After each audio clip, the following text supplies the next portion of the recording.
الحمد لله وكفى وسلام على عباده الذين اصطفى أما بعد.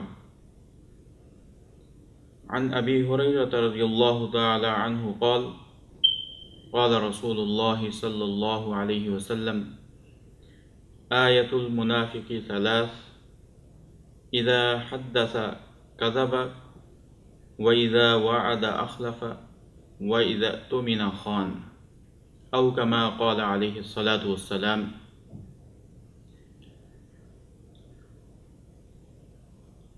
آج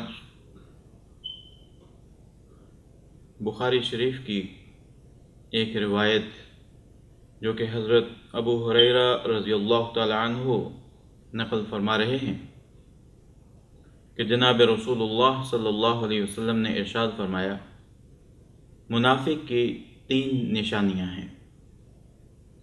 جب بات کرے تو جھوٹ بولے، جب وعدہ کرے تو وعدہ خلافی کرے، اور جب اس کے پاس امانت رکھی جائے تو اس میں خیانت کرے. یہ منافق کی 3 نشانیاں، 3 علامات رسول اللہ صلی اللہ علیہ وسلم نے ارشاد فرمائی ہیں. گویا کہ ایسا بندہ صحیح مسلمان کہلانے کے قابل نہیں ہے جس میں یہ 3 علامات پائی جائیں. آج ہمارے معاشرے میں یہ بہت بڑی غلط فہمی پائی جاتی ہے کہ ہم نے دین صرف نماز، روزہ یعنی عبادات کو ہی صرف دین سمجھ رکھا ہے، حالانکہ یہ شریعت مطہرہ کے احکام میں سے ایک حصہ ہے. اس سے ہٹ کر معاشرت، دوسروں کے ساتھ کیا حقوق ہمارے متعلق ہیں، وہ ایک بہت بڑا شعبہ ہے اور زندگی کا حصہ ہے.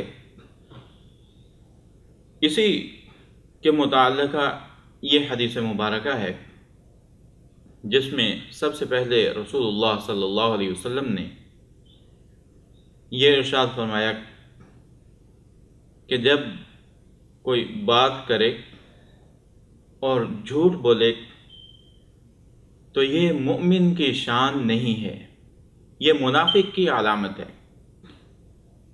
آج ہم میں سے بہت سے دوست، بہت سے افراد ایسے ہیں کہ جو وقت گزاری کے لیے، محض تفریح کے لیے، دوسروں کو خوش کرنے کے لیے جھوٹ بول دیتے ہیں، اور یہ بیماری ایسے طور پر ہمارے معاشرے میں سرایت کر چکی ہے کہ اس کا احساس بھی ہمیں پورے طور پر نہیں ہوتا. حالانکہ آپ صلی اللہ علیہ وسلم بھی اس معاشرے کا، اگرچہ سال ہا سال، صدیوں پہلے کی بات ہے، لیکن معاشرے کے ایک فرد کے طور پر اگر دیکھا جائے تو آپ صلی اللہ علیہ وسلم کی زندگی میں بھی مزاح تھا. کئی سارے واقعات ایسے ہیں جن کو شمائل ترمذی میں نقل کیا گیا ہے. اس سے یہ پتہ چلتا ہے کہ دوسرے کے ساتھ دل لگی یہ صرف جھوٹ ہی کے ذریعے سے نہیں ہو سکتی، بلکہ ایسے انداز سے بھی ہو سکتی ہے کہ جس کی وجہ سے بات میں جھوٹ بھی نہ ہو اور دوسرے کے ساتھ دل لگی بھی ہو جائے. چنانچہ کچھ واقعات شمائل ترمذی میں ارشاد فرمائے گئے ہیں. ان میں سے ایک واقعہ، ایک بڑھیا آپ صلی اللہ علیہ وسلم کی خدمت میں تشریف لاتی ہیں اور پوچھتی ہیں، یا رسول اللہ، میرے لیے دعا فرما دیجئے کہ اللہ تعالیٰ مجھے جنت میں داخلہ نصیب فرما دیں۔ آپ صلی اللہ علیہ وسلم نے جواب میں ارشاد فرمایا کہ کوئی بڑھیا جنت میں داخل نہیں ہوگی۔ اس بڑھیا نے یہ بات سنی اور رونے لگ گئی۔ آپ صلی اللہ علیہ وسلم نے ارشاد فرمایا، اس سے پوچھا تو اس نے کہا کہ یہ بہت فکر کی بات ہے، اور حقیقت یہی ہے کہ ایک مسلمان کے لیے سب سے زیادہ لمحہ فکریہ وہ یہی ہے کہ آخرت میں میرا کیا بنے گا۔ یہ سوچ، یہ فکر اگر ہمارے اندر بیدار ہو جائے تو ہماری زندگیوں میں اور ہمارے معاشرے میں ایک انقلاب آ جائے۔ تو یہ عرض کر رہا تھا کہ اس بڑھیا نے جب اپنی فکر کے بارے میں ذکر کیا تو آپ صلی اللہ علیہ وسلم نے ارشاد فرمایا کہ کوئی بڑھیا، کوئی عورت بوڑھی ہونے کی حالت میں جنت میں نہیں جائے گی، بلکہ جوان ہونے کی حالت میں جنت میں جائے گی۔ یہ بات سن کر وہ بڑھیا مسکرا اٹھی۔ اسی طرح سے ایک اور واقعہ احادیث کی کتب میں مذکور ہے۔ کسی صاحب نے آپ صلی اللہ علیہ وسلم سے درخواست کی کہ یا رسول اللہ، مجھے اونٹ عنایت فرما دیجئے۔ آپ صلی اللہ علیہ وسلم نے فرمایا کہ اونٹ کا بچہ ہم آپ کو دے دیتے ہیں۔ اس نے کہا یا رسول اللہ، اونٹ کا بچہ میں کیا کروں گا؟ وہ میرے سواری کے کام نہیں آئے گا۔ تو آپ صلی اللہ علیہ وسلم نے فرمایا کہ جو بھی اونٹ ہو وہ اسی قبیل سے تعلق رکھتا ہے، وہ اونٹنی کا بچہ ہی ہوگا۔ عرض کرنے کا مقصد یہ کہ آپ صلی اللہ علیہ وسلم کی زندگی میں یہ مزاح والا رخ ہمارے لیے بہت بڑا سبق رکھتا ہے۔ آج ہم بڑی سہولت کے ساتھ جھوٹ بول لیتے ہیں اور بعد میں یہ عذر بھی کر دیتے ہیں کہ میں ویسے ہی ذکر کر رہا تھا۔ ایک اور واقعہ حدیث کی کتب میں، ایک عورت آپ صلی اللہ علیہ وسلم کے سامنے کسی بچے کو بلا رہی تھی، گویا کہ اس کو اپنی گود میں اٹھانا چاہ رہی تھی۔ تو اس عورت نے یہ کہا کہ میرے پاس آ جاؤ، میں آپ کو چیز دیتی ہوں۔ آپ صلی اللہ علیہ وسلم نے اس سے پوچھا کہ کیا واقعتاً آپ کوئی چیز اس بچے کو دیں گی؟ تو اس عورت نے کہا کہ جی یا رسول اللہ، میرے پاس کھجور ہے، میں کھجور اس بچے کو دوں گی۔ آپ صلی اللہ علیہ وسلم نے ارشاد فرمایا کہ اگر بغیر کسی چیز کے محض اس کو بلانے کے لیے یہ بات آپ کر دیتی تو آپ کے نامہ اعمال میں ایک جھوٹ لکھ دیا جاتا۔ یہ آپ صلی اللہ علیہ وسلم کا تربیت کا انداز، چنانچہ اسی کا یہ ثمرہ اور نتیجہ ہے کہ ہم دیکھتے ہیں کہ حضرات صحابہ رضی اللہ تعالی عنہم اجمعین آپ صلی اللہ علیہ وسلم کی صحبت میں رہ کر ایسے روشن ستارے بن گئے کہ جو رہتی دنیا تک کے لیے، قیامت کی صبح تک کے لیے انسانیت کے لیے روشنی کا کام، روشنی کا فریضہ سر انجام دیتے رہیں گے۔ تلاوت کردہ حدیث مبارکہ میں دوسری بات جناب رسول اللہ صلی اللہ علیہ وسلم نے یہ ارشاد فرمائی کہ جب کوئی وعدہ کرے تو اس کی خلاف ورزی کرے۔ یہ مومن کی شان سے بہت بعید ہے کہ کسی کے ساتھ کوئی وعدہ کرے اور پھر اس کی خلاف ورزی کر ڈالے۔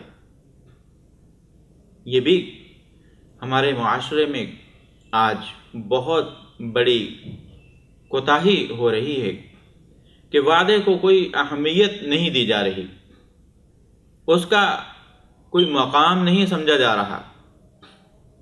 ایک واقعے سے کچھ اس کی وضاحت ہو جائے گی۔ حضرت امیر معاویہ رضی اللہ تعالی عنہ امیر المؤمنین تھے، شام کے علاقے میں تھے۔ اس کے قریب روم کی سلطنت تھی، جو کہ اس وقت کی سپر پاور تھی۔ ان کے ساتھ وقتاً فوقتاً جنگ ہوتی رہتی۔ ایک مرتبہ ان کے ساتھ جنگ بندی ہوئی اور یہ طے پایا کہ فلاں وقت تک کوئی دوسرے کے اوپر کسی طرح کی کوئی کارروائی نہیں کرے گا۔ پھر حضرت امیر معاویہ رضی اللہ تعالی عنہ نے یہ سوچا کہ اس وقت کے آنے سے پہلے اگر اپنے لوگوں کو، اپنی فوجوں کو سرحد کے بالکل قریب رکھا جائے اور جیسے ہی وقت ختم ہو تو ان کے اوپر کارروائی شروع کر دی جائے۔ چنانچہ ایسا ہی کیا گیا۔ جیسے ہی وقت ختم ہوا، ان لوگوں نے، حضرات صحابہ رضی اللہ تعالیٰ عنہ کی بہت بڑی تعداد تھی، ان لوگوں نے کارروائی شروع کی۔ اور دوسری طرف روم کے لشکر والوں کو یہ وہم و گمان بھی نہیں تھا کہ جنگ بندی کی حالت میں اتنی بھرپور تیاری ہوگی اور پھر اچانک اس انداز سے کارروائی شروع ہو جائے گی۔ چنانچہ اسی حالت میں حضرت عمر بن عبسہ رضی اللہ تعالی عنہ گھوڑا سرپٹ دوڑاتے ہوئے تشریف لاتے ہیں اور آ کر حضرت امیر معاویہ رضی اللہ تعالی عنہ کو وہ فرمان سناتے ہیں جو انہوں نے رسول اللہ صلی اللہ علیہ وسلم سے سنا تھا۔ چنانچہ یہ فرمان سنتے ہی حضرت امیر معاویہ رضی اللہ تعالی عنہ اپنی فوجوں کو واپس بلاتے ہیں اور وہ علاقہ جو فتح کر چکے تھے اس کو رومیوں کو واپس کر دیتے ہیں۔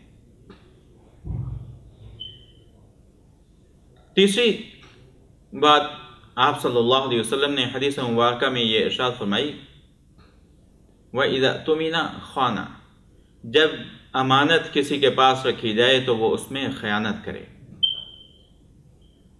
ہمارے ذہنوں میں یہی تصور ہے کہ کسی کے پاس روپیہ پیسہ رکھا جائے اور پھر جب وہ اس کا تقاضا کرے تو اس کو وہ واپس کر دیا جائے۔ یہ جو بھی کرے وہ امانت کا حق ادا کر رہا ہے۔ لیکن امانت کا مفہوم بہت وسیع ہے۔ اللہ جل شانہ نے ہم انسانوں کو، ہمیں یہ جسم بھی ایک امانت کے طور پر دے رکھا ہے۔ اس کا ایک ایک عضو، کان، ناک، آنکھ، ہاتھ، پاؤں، دل، گویا کہ ایک ایک عضو اللہ جل شانہ نے ہمارے پاس امانت کے طور پر رکھا ہے۔ ان کے حقوق ہیں۔ ان امانتوں کا اگر ہم اچھے طور پر خیال کریں گے کہ آنکھ کسی غلط جگہ استعمال نہ ہو، کان کسی غلط جگہ استعمال نہ ہو، کسی کی غیبت سننے کے لیے استعمال نہ ہو، زبان کسی کی غیبت کرنے کے لیے، جھوٹ بولنے کے لیے استعمال نہ ہو۔ اسی طرح سے کئی ساری ایسی چیزیں ہیں کہ جن کو ہم امانت کے مفہوم سے بھی خارج کر دیتے ہیں۔ ان میں سے ایک بات عرض کرنا مقصود ہے جس کو اصطلاح میں عاریت کہتے ہیں۔ ایسے استعمال کے لیے کسی سے کوئی چیز لے لینا، کسی کی گاڑی لے لی، کسی سے کوئی کتاب لے لی، کہ استعمال کے بعد آپ کو واپس کر دیں گے، لیکن اس کو اگر ایسے انداز سے استعمال کرتا ہے کہ مالک کو اگر پتہ چلے، جس کی وہ چیز ہے اس کو پتہ چلے تو وہ اس کو ناپسند کرے، تو یہ بھی امانت میں خیانت کا مرتکب ہو رہا ہے۔ اللہ جل شانہ سے دعا کرنی چاہیے کہ اللہ تعالیٰ ہمیں آپ صلی اللہ علیہ وسلم نے یہ منافق کی جو 3 علامات حدیث مبارکہ میں بیان فرمائی ہیں، اللہ ہمیں ان سے بچنے کی توفیق نصیب فرمائے، اور جھوٹ کی نفرت ہمارے دلوں میں پیدا فرما دے، وعدہ خلافی کی نفرت ہمارے دلوں میں پیدا فرما دے، اور اسی طرح خیانت کی نفرت ہمارے دلوں میں پیدا ہو جائے۔ وآخر دعوانا ان الحمد للہ رب العالمین۔